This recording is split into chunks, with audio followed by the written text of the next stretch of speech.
Well, here we go again. I had an idea to rank every single isekai out there. Well, not actually my idea, I just saw a post on Reddit. And I'm a 26-year-old student with nothing better to do, living in his parents' basement. Like, I'm the exact demographic for the isekai anime genre. Well, and come on, you cannot tell me that you never imagined yourself restarting your life with cheat abilities, fame, you become popular, get girls and stuff? It cannot be just me, right? Anyway, today I want to talk about this one right here. Campfire cooking in another world with my absurd skill. Okay, this is not your average isekai. It's not the one that appeals to the male fantasy. Because this is what it does, it appeals to like the male fantasy. And it's a show that actually does what the title says. Nowadays, with the second genre especially, that is uncommon. Here the main character gets a skill that is useless. At least in an isekai setting, and the rest of the show is built around that. He uses his ability to cook, and everyone seems to love his food. When you think about it, that's the most logical reaction because in a medieval setting, the good food is not for commoners. The main character's cooking attracts the attention of a Fenrir, one of the most OP creatures in the world. He makes a contract with it, and now he has to feed the Fenrir for the rest of his life.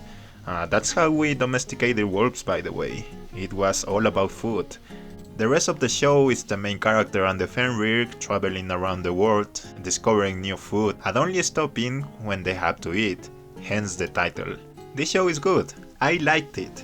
And I liked it because it doesn't focus on the same things that your average isekai does. Like for example, in the majority of isekais you have a romantic interest. Sometimes not just one, a lot. And in this show, the main character doesn't have a romantic interest for the whole show. Like I ended season 1 in one night and there was no romantic interest. It was just him and his companion traveling around the world eating good food.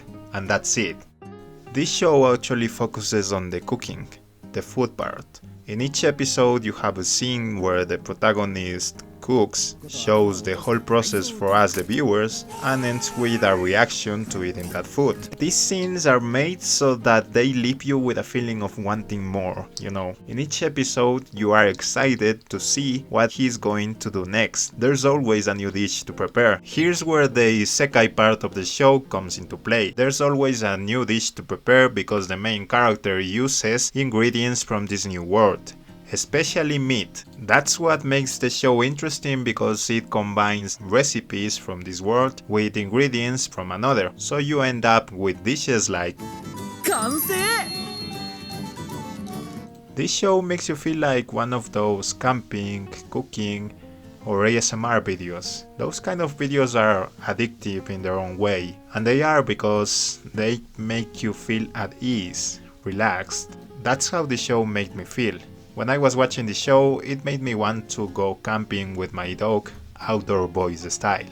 So I guess it appeals to the male fantasy, but not this male fantasy, but that male fantasy.